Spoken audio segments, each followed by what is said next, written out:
दोस्तों, कुछ कहानियाँ ऐसी होती हैं जो लंबे समय तक हमारे साथ रहती हैं। हम चाहे कितनी भी कोशिश कर लें, हम उसे नहीं भुला पाते। हम जब भी अकेले बैठे होते हैं, वो हमारे माइंड में आ ही जाती हैं। ये घटना भी ऐसी एक कहानी के बारे में है। जब मैंने ये कहानी सुनी तो मेरा दिल कुछ सेकंड के लिए थम सा गया। मुझे ऐसा फ़ील हुआ मानो ये सब घटनाएँ मेरे साथ भी हुई हैं। और ये कहानी आज मैं आप सबके साथ शेयर करूँगा।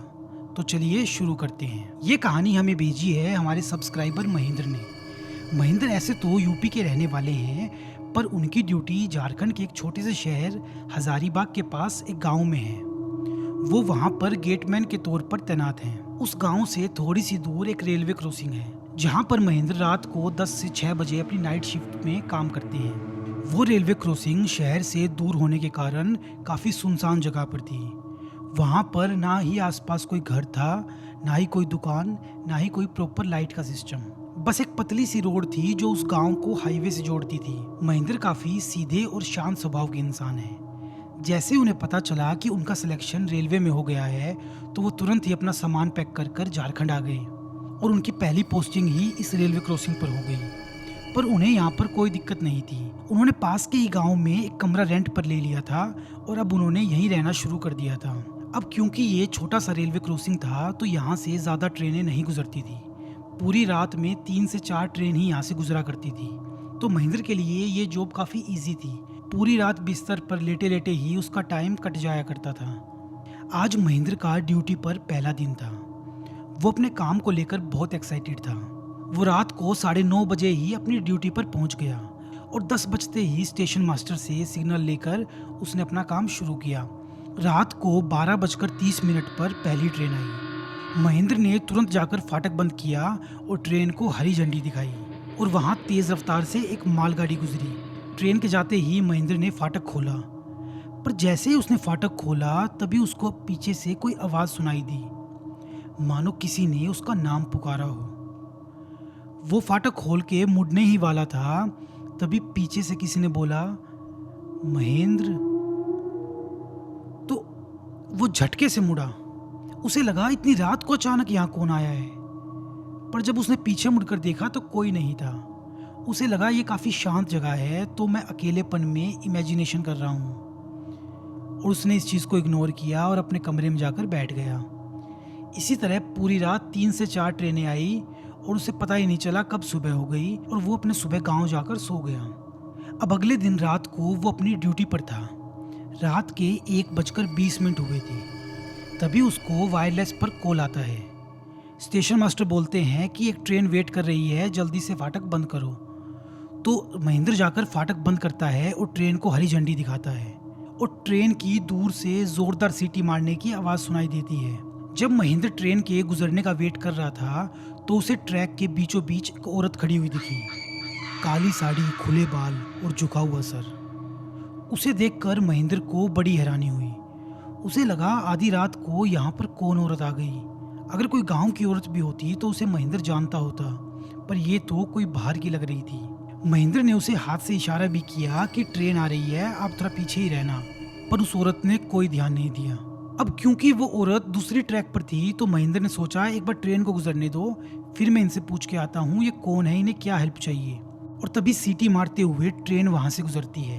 ये राजधानी एक्सप्रेस थी जो बहुत ही स्पीड से वहाँ से निकल गई। पर ट्रेन के निकलते ही जैसे महेंद्र ने औरत के पास जाना चाहा, तो उसने देखा वहाँ पर कोई नहीं था। उसे बड़ी हैरानी हुई कि 1 मिनट पहले जो औरत यहाँ खड़ी थी, वो इतनी जल्दी इतनी सारी ट्रैक पार कर कर कहाँ गायब हो गई। महेंद्र पूरी रात मन ही मन सोचता रहा कि आखिर वो औरत थी कौन। अब अगले दिन महेंद्र ड्यूटी पर था और तभी अचानक से वायरलेस बजता है और वो अपने ख्यालों से बाहर निकलता है। वायरलेस पर उसको सिग्नल मिलता है कि ट्रेन आने वाली है, फटाफट फाटक बंद करो। तो वो जल्दी से भागता हुआ जाता है और फाटक को बंद करता है और हरी झंडी लेकर बाहर खड़ा हो जाता है। जैसे ही दूर से ट्रेन की आवाज़ आनी शुरू होती है, तो महेंद्र को ट्रैक पर वही औरत दिखाई देती है। आज वो औरत फिर से वहीं खड़ी थी, पर डिफरेंस ये था कि आज वो जिस ट्रैक पर खड़ी थी, उसी ट्रैक पर ट्रेन आ रही थी। महेंद्र ने पहले उसको टॉर्च से इशारा भी किया, पर जब उस औरत ने कुछ जवाब नहीं दिया, तो महेंद्र चिल्लाया भी कि अरे कौन है वहाँ पर, हट जाओ, ट्रेन आ रही है। पर वो औरत टस से मस नहीं हुई। वो अपनी जगह पर चुपचाप खड़ी थी और ट्रेन के पास आने की आवाज़ बढ़ती जा रही थी। तो महेंद्र एकदम बहुत गुस्सा हो गया और गुस्से से चीखा कि हट जाओ, मरेगी क्या, हटती क्यों नहीं। और महेंद्र की आवाज़ सुनकर वो औरत धीरे धीरे ट्रेन की तरफ बढ़ने लगी। जिस डायरेक्शन से ट्रेन आ रही थी उस औरत ने भी उसी डायरेक्शन जाना शुरू कर दिया। उसको ऐसा करते देख महेंद्र ने अपनी टॉर्च फेंकी और उसकी तरफ भागा। महेंद्र चिल्लाता हुआ भाग रहा था कि हट जाओ, ट्रेन आ रही है, हट जाओ। और ट्रेन पूरी रफ्तार से उसकी तरफ आ रही थी और अब ट्रेन के बढ़ते शोर के सामने महेंद्र की आवाज़ दब गई थी। एक बार के लिए तो ऐसा हो गया था कि महेंद्र, वो औरत और ट्रेन तीनों सेम ट्रैक पर थे और वो दोनों ट्रेन की तरफ ही आगे बढ़ रहे थे। महेंद्र हांफता हुआ उसके पीछे पीछे भाग रहा था पर उस औरत पर कोई असर नहीं हुआ और वो ट्रेन एकदम बहुत नज़दीक आ गई। ट्रेन को इतना नज़दीक आते देख महेंद्र ने एकदम से छलांग लगा दी और ट्रैक के साइड में अपने दोनों कानों पर हाथ रखकर लेट गया। 5 मिनट तक महेंद्र वहीं लेटा रहा और ट्रेन के जाने का वेट करता रहा। ये मालगाड़ी थी, बहुत लंबी थी तो इसको गुजरने में टाइम लग रहा था और महेंद्र मन ही मन सोच रहा था कि उस औरत का क्या हाल हुआ होगा। पर अब वो कुछ नहीं कर सकता था। उसने ट्रेन के जाने का वेट किया और ट्रेन के जाते ही जैसे ही वो झट से पीछे मुड़ा तो उसने देखा वहां पर ना ही औरत थी, ना ही उसका कोई भी निशान। महेंद्र की आंखें फटी की फटी रह गई कि आखिर वो औरत गई तो गई कहाँ, और ये औरत भी थी या कौन थी जिसके लिए मैंने अपनी जान खतरे में डाल दी। आज मैं मौत के इतने नजदीक आ गया। वो औरत है कौन? महेंद्र का पूरा सर चकरा गया। वो अपने सोच में खोए हुए रूम में जाकर बैठ गया और पूरी रात उसी के बारे में सोचता रहा कि आखिर उस औरत ने ऐसा किया क्यों और वो औरत आई कहाँ से। महेंद्र के दिमाग में बहुत सवाल चल रहे थे पर उसके पास कोई जवाब नहीं था। बस वो सहमा हुआ सा अपने कमरे में बैठा था। अब 2-3 दिन तो ऐसे ही निकल गए। अब महेंद्र हर रात को उस औरत का इंतज़ार करता था कि वो औरत आए तो मैं उससे पूछूं कि वो चाहती क्या है। पर अगले 3 दिन तक वहाँ पर वो औरत नहीं आई। पर फिर एक दिन महेंद्र अपने रूम में बैठकर रजिस्टर में एंट्री कर रहा था। आज उसके पास काफ़ी ज़्यादा वर्कलोड था तो वो काफ़ी स्ट्रेस में भी था। वो 10 बजे से ही रजिस्टर को फिल करने में लगा हुआ था। तभी रात को ठीक 1:20 पर उसे ये फील होता है कि उस छोटे से कमरे में उसके अलावा कोई और भी है। वो 1 सेकंड के लिए अपनी सांस रोक कर सुनता है कि किसी और की आवाज़ तो नहीं आ रही यहाँ पर किसी की आवाज़ ना आने पर वो पीछे मुड़कर देखता है। पीछे कोई नहीं था तो वो अपनी सांस छोड़ता है। उसे लगता है अरे मैं भी काम के स्ट्रेस में ज़्यादा सोचने लगा हूँ, कोई नहीं है यहाँ पर, और अपना काम फिर से शुरू करने लगता है। अब उसे काम करते हुए 10 ही मिनट हुई थी कि तभी उसे अपनी गर्दन पर एक गर्म हवा का झोंका फील होता है, मानो किसी ने उसकी गर्दन पर सांस ली हो, कोई उसके पीछे ही खड़ा हो। अब महेंद्र का दिल धड़कना बंद कर चुका था। उसकी सांसें अटक चुकी थी। उसे शक नहीं, यकीन हो गया था कि इस कमरे में उसके अलावा कोई और भी है। उसके माथे से पसीना टपकना शुरू हो गया था पर उसकी इतनी हिम्मत नहीं थी कि इस बार वो पीछे मुड़ के देखे। उसने मन ही मन अपने सारे भगवान पितर को याद करना शुरू कर दिया था। पर फिर जैसे तैसे उसने हिम्मत करके पीछे मुड़कर देखा तो कमरे में कोई नहीं था। इस तरह की हरकतों से महेंद्र फ्रस्ट्रेट हो चुका था। उसे लग रहा था या तो मैं पागल हो चुका हूँ या कोई मेरे साथ शरारत कर रहा है। आखिर ये चल क्या रहा है? पर कहीं ना कहीं उसके मन में ये अंदेशा भी था कि कहीं कुछ ऐसी अनहोनी ना हो जाए जिसका उसे डर है। इन सब चीज़ों का असर महेंद्र के दिमागी हालत पर भी हो रहा था। अब वो ड्यूटी पर डेली आता तो था पर उसके दिमाग में यही सब चलता रहता था। उसे हर वक्त डर लगता था कहीं वो औरत उसे फिर से ना दिख जाए। वो पूरे रात अपने ख्यालों में खोया रहता। अब उसे अपने सीनियर से डांट भी पड़ने लगी थी कि वो एक बार में ना ही फ़ोन उठाता, ना ही ठीक से जवाब देता। अब वो डरा सहमा सा रहता था। ऐसे ही एक रात वो अपनी ड्यूटी पर था। सामने रजिस्टर खुला हुआ था, पर उसका दिमाग उसके ख्यालों में खोया हुआ था और वो बैठे बैठे कुछ सोच रहा था। तभी अचानक से गेट पर एक नॉक होता है। एक सेकंड के लिए तो मानो महेंद्र की जान ही निकल गई थी। वो अपनी सांसें रोके गेट की तरफ देख रहा था कि आखिर आधी रात को मेरे गेट पर कौन आया है। पर अगली 2 मिनट तक कोई आवाज़ ना आने पर उसको लगा ये सब मेरी इमेजिनेशन है। तो वो अपना पेन उठाता है और जैसे ही रजिस्टर में एंट्री करना शुरू करता है, तभी फिर से नॉक होती है। ठक ठक। इस बार महेंद्र को पता था कि ये उसकी इमेजिनेशन नहीं है, ज़रूर दरवाजे पर कोई है। पर महेंद्र की इतनी हिम्मत नहीं है कि वो दरवाज़ा खोले। उसकी हार्ट बीट बहुत तेज़ हो जाती है और पूरा चेहरा पसीने से भर जाता है। अब वो सिर्फ गेट की तरफ देख रहा था और धीरे धीरे कांपते हुए बोल रहा था कि कौन है बाहर। उसकी ज़ोर से आवाज़ लगाने की भी हिम्मत नहीं थी। वो डरा सहमा कांप रहा था और अब ठक ठक की आवाज़ और तेज़ होने लगती है। कोई लगातार गेट को बाहर से पीट रहा था। ठक ठक ठक ठक ठक। इस तरह लगातार आवाज़ सुनकर महेंद्र बहुत डर गया और वो कांपते हुए अपनी कुर्सी से सीधा नीचे गिरा। डर के मारे उसकी सांस रुक चुकी थी। उसके दोनों पैर बिल्कुल ठंडे पड़ चुके थे। अब वो चाहकर भी खड़ा नहीं हो पा रहा था, तो वो सरकते हुए कमरे के एक कोने में गया और अपना सर अपने पाँव में झुकाकर तेज तेज रोने लगा। यहाँ महेंद्र तेज तेज रो रहा था और दरवाजे पर तेज तेज खट खट खट खट चले जा रही थी।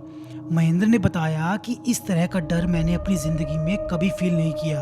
मैं अपने घर से 1000 किलोमीटर दूर यहाँ जंगल में अकेला हूँ और मेरे दरवाजे पर इतनी ज़ोर से खटखट हो रही है और वो कोने में बैठकर तेज़ तेज़ रोता रहा और यहाँ से खटखट रुकने का नाम ही नहीं ले रही थी। महेंद्र ने बताया कि अगर वो खटखट 1 घंटा लगातार चलती तो महेंद्र की वहीं हार्ट अटैक से मौत हो जानी तय थी। पर 15-20 मिनट के बाद वो ठक-ठक रुक गई। उसकी इतनी हिम्मत नहीं थी कि वो बाहर जाकर देखे कि आखिर वहाँ पर था कौन। अब महेंद्र 1 घंटे तक वहीं दुबक कर बैठा रहा। जब 1 घंटे तक कोई भी आवाज़ नहीं होती तो वो डरते डरते अपनी वायरलेस के पास गया और स्टेशन मास्टर को कॉल किया। स्टेशन मास्टर ने पहले तो फ़ोन नहीं उठाया, पर 2 मिनट बाद सामने से कॉल किया और महेंद्र एकदम चौंक गया। अब तो महेंद्र को वायरलेस की आवाज़ भी डराने लगी थी। जैसे ही महेंद्र ने फ़ोन उठाया, महेंद्र उठाते ही बोला, सर मेरी तबीयत बहुत ख़राब है, मैं आज ड्यूटी नहीं कर पाऊँगा, मुझे घर जाना है। और ये बोलकर उसने तुरंत फ़ोन काटा और धीरे धीरे दरवाजे के पास गया। उसने हल्के से कुंडी खोली और अपनी गर्दन बाहर निकालकर यहाँ वहाँ झाँका, तो उसको थोड़ी सी राहत मिली कि बाहर कोई नहीं था। अब वो डरते डरते अपने कमरे से बाहर निकला और उसने देखा चारों तरफ, तो वहाँ पर दूर दूर तक कोई नहीं था। ये चीज़ उसको राहत भी दे रही थी और साथ में डरा भी रही थी कि 1 घंटे पहले इस दरवाजे पर कौन खटखट कर रहा था। पर यह समय कुछ भी सोचने का नहीं था। वो तुरंत ही वहाँ से अपने गांव भागा और अपने कमरे पर जाकर सो गया। अब अगले 2-3 दिन तक महेंद्र ड्यूटी पर नहीं आया। उसके सीनियर्स ने उसे कॉल भी की, पर उसने कोई जवाब नहीं दिया। 1 हफ्ते के बाद वो सीधा अपने ज़िले के हेड ऑफिस गया। उसने वहाँ जाकर एग्जीक्यूटिव से बात की और उस बताया कि मैं अपने घर से इतना दूर नहीं रह सकता, प्लीज़ मेरा ट्रांसफ़र कर दीजिए। अब 1 महीने तक ऑफिसों के चक्कर लगाने के बाद उसे समझ में आया कि उसका ट्रांसफ़र नहीं हो पाएगा, क्योंकि कोई भी एम्प्लॉई ये पोस्टिंग लेने को तैयार नहीं था। तो उसके सुपरिटेंडेंट ने उसे बोला कि महेंद्र, तुम्हें अभी 1 साल और यहीं काम करना होगा, उसके बाद ही हम कुछ ट्रांसफ़र का देख सकते हैं। पर महेंद्र ने अपना मन बना लिया था और अगले दिन ऑफिस में सीधा अपना रेजिग्नेशन लेके आया और रेजिग्नेशन लेटर सुपरिटेंडेंट की टेबल पर रखकर बिना कुछ बोले चला गया। उसने सोच लिया था कि अब चाहे जो मर्जी हो जाए, मैं यहाँ पर जॉब नहीं करूँगा। मैं यूपी में अपने गांव जाकर खेती बाड़ी कर लूँगा, पर यहाँ नौकरी नहीं करूँगा। महेंद्र को भी पता था कि सरकारी नौकरी की आज के टाइम में क्या कीमत है। बहुत सालों की कड़ी मेहनत के बाद ही उसे ये नौकरी मिली थी, पर इस हालात में वो ये नौकरी नहीं कर सकता था। उसकी दिमागी हालत जवाब दे चुकी थी और वो खुशी खुशी ऑफिस से बाहर आया और बाहर आकर बाकी सभी एम्प्लॉय से मिला और उन्हें बताया कि अब वो ये ड्यूटी छोड़कर अपने गांव वापस जा रहा है। उनमें से एक सीनियर एम्प्लॉई थे राजेंद्र यादव। उन्होंने जब इसकी बात सुनी तो वो महेंद्र को पकड़कर साइड में लेकर गए। वो काफ़ी उम्र दराज थे तो महेंद्र को बोले, बेटा तू जो भी कर रहा है बिल्कुल ठीक कर रहा है। जितना जल्दी हो सके यहाँ से निकल जा, ये जगह ठीक नहीं है। अब पहली बार घर से इतना दूर महेंद्र को किसी ने बेटा बोला था तो महेंद्र ने उन्हें गले से लगा लिया और फूट फूट कर रोने लगा। महेंद्र बोला, अंकल जी मेरी तो किस्मत ही खराब है, मुश्किल से मुझे नौकरी मिली थी और ये भी छोड़नी पड़ रही है। तो उन अंकल ने यहाँ वहाँ देखा और महेंद्र को बोले, बेटा रो मत, तू यहाँ से सही सलामत जा रहा है, यही बड़ी बात है। कोई भी नौकरी इंसान की जान से ऊपर नहीं है बेटा, तू चला जा यहाँ से। उनके ऐसे बोलने पर महेंद्र ने उनसे इसका कारण पूछा तो राजेंद्र जी ने उसे सब बताना शुरू किया। उन्होंने बताया, बेटा ये रेलवे क्रॉसिंग शापित है। यहाँ पर कुछ साल पहले एक लड़की ने सुसाइड कर ली थी। पास के गांव में एक लड़की रहा करती थी चंबा, जिसने घर से भागकर शादी की थी। पर शादी के बाद उसके पति ने उसका गलत इस्तेमाल किया और उसे छोड़ दिया। अब वो लड़की कहीं की नहीं रही थी और वो डिप्रेशन में आ गई थी और रात को 1:20 पर इसी ट्रैक पर कूदकर उसने अपनी जान दे दी थी। सुबह उसका शरीर 4 टुकड़ों में मिला था। तेज रफ्तार ट्रेन ने उसके टुकड़े कर दिए थे। उसके बाद ये यहाँ की मेन हेडलाइन बन गई थी और 6 महीने के लिए इस रेलवे क्रॉसिंग को बंद कर दिया गया था।